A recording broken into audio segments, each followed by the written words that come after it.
mewakili dari kelompok 1 ingin mempresentasikan mata kuliah ASKAP terkini, yaitu dengan judul Mekanisme Proses Laktasi. Sebelum saya mempresentasikan, saya akan memperkenalkan teman-teman saya. Yang pertama itu adalah Evi Ayu Purnamasari, kemudian ada Febri Safitri, kemudian ada saya sendiri, dan Kak Siti Maisyuroh, kemudian ada Kak Tiofani Bodositoros. Baik, untuk selanjutnya saya akan mempresentasikan mekanisme proses laktasi. Nah, sebelum kita ke laktasi atau menyusui, baiknya kita mengetahui dulu apa arti dari ASI. Nah, mungkin udah familiar banget ya buat teman-teman. ASI itu adalah air susu ibu. Nah, air susu ibu itu apa? Air susu ibu itu adalah susu yang diproduksi oleh seorang ibu untuk dikonsumsi bayi dan merupakan sumber gizi utama bagi bayi yang belum bisa mencerna makanan padat. Itu. Biasanya ASI ini dikonsumsi bayi minimal itu 6 bulan. Jadi selama 6 bulan pertama itu bayi hanya boleh mengkonsumsi ASI sebagai ASI eksklusif. Kemudian bisa dilanjutkan sampai 2 tahun. Nah, laktasi atau menyusui itu adalah pemberian susu kepada bayi atau anak kecil dengan air susu ibu atau ASI dari payudara ibu.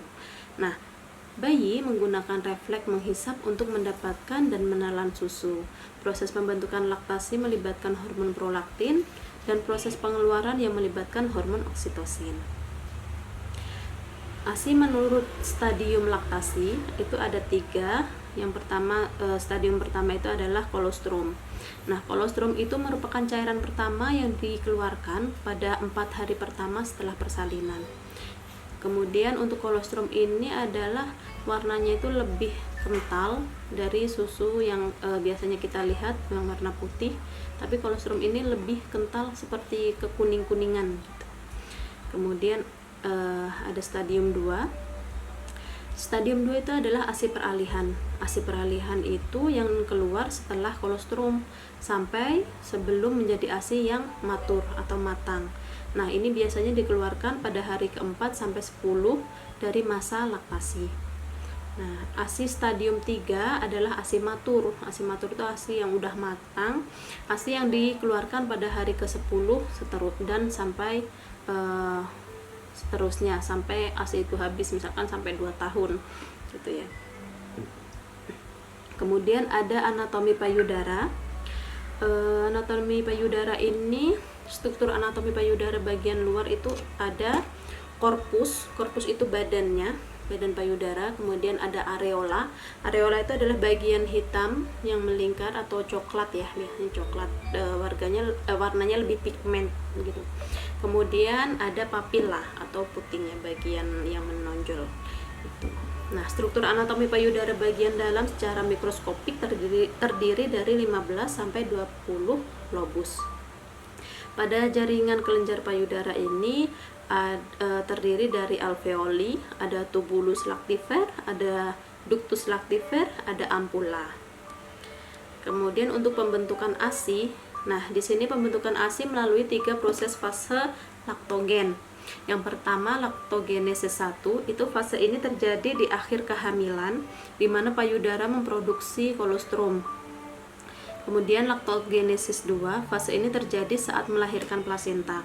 Nah, saat melahirkan plasenta itu menyebabkan turunnya hormon progesteron, estrogen, dan HPL secara tiba-tiba ya. HPL itu adalah hormon plasental laktogen. Nah, tetapi hormon prolaktin tetap tinggi.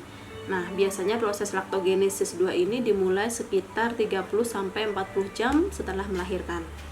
Tetapi proses dapat lebih cepat ya apabila payudara itu dirangsang, sehingga level prolaktin dalam darah itu meningkat, memuncak dalam periode sekitar 45 menit. Kemudian kembali ke level sebelumnya rangsangan selama 3 jam kemudian. Selanjutnya yaitu laktogenesis 3. Itu fase ini sistem kontrol hormon endokrin mengatur produksi ASI selama kehamilan dan beberapa hari pertama setelah melahirkan. Pada fase ini, hormon endokrin bertugas sebagai pengatur apabila ASI banyak dikeluarkan. Payudara akan memproduksi ASI dengan banyak. Dengan demikian, produksi ASI sangat dipengaruhi seberapa sering dan seberapa baik bayi menghisap dan juga seberapa sering payudara itu dikosongkan. Jadi ASI ini sifatnya seperti on demand gitu, menyesuaikan kebutuhan bayi. Semakin banyak dihisap, semakin banyak dikeluarkan. Tapi kalau misalkan bayinya tidak menghisap, itu tidak dikeluarkan juga. Jadi menyesuaikan kebutuhan bayi. Insya Allah.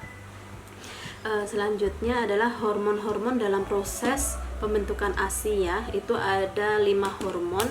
Kemudian yang pertama itu adalah progesteron. Itu tugasnya adalah mempengaruhi pertumbuhan dan ukuran alveoli. Hormon estrogen itu adalah menstimulasi sistem saluran ASI untuk membesar. Kemudian hormon prolaktin itu berperan dalam membesarnya alveoli dalam kehamilan. Dan kemudian ada hormon oksitosin yang mengencangkan otot halus di sekitar alveoli untuk memeras ASI menuju saluran susu. Nah, oksitosin ini berperan dalam proses turunnya susu let down atau milk ejection reflex. Kemudian ada hormon human placental lactogen atau HPL yang berperan dalam pertumbuhan payudara, puting, dan areola sebelum melahirkan. Nah, bagaimana sih mekanisme pengeluaran ASI? Mekanismenya itu adalah bulan ketiga kehamilan. Tubuh ibu hamil itu kan memproduksi hormon yang menstimulasi ASI di payudara. Nah, setelah plasenta dan bayi dilahirkan, hormon progesteron, estrogen, dan HPL tadi itu mengalami penurunan, tetapi hormon prolaktin tetap tinggi.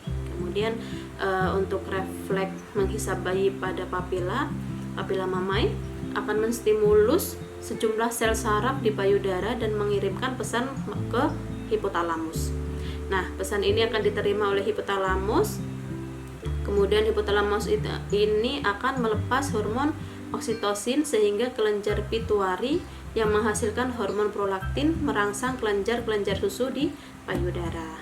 Nah, kemudian selanjutnya itu ada refleks dalam proses laktasi.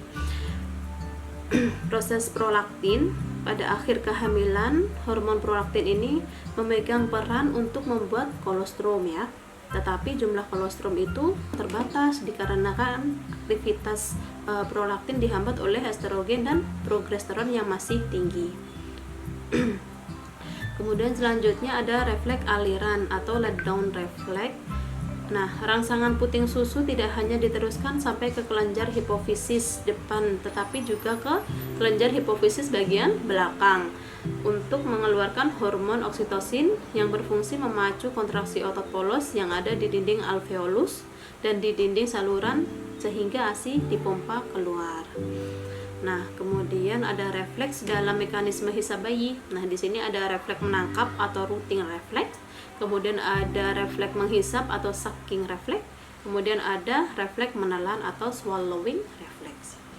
Nah, untuk daftar pustaka di sini ada dari Astuti, Hanifah, Mawadah, Pollard, Riyadi, dan Nirwana. Mungkin itu tadi yang bisa kami sampaikan. Kurang lebihnya kami mohon maaf. Terima kasih dan assalamualaikum warahmatullahi wabarakatuh.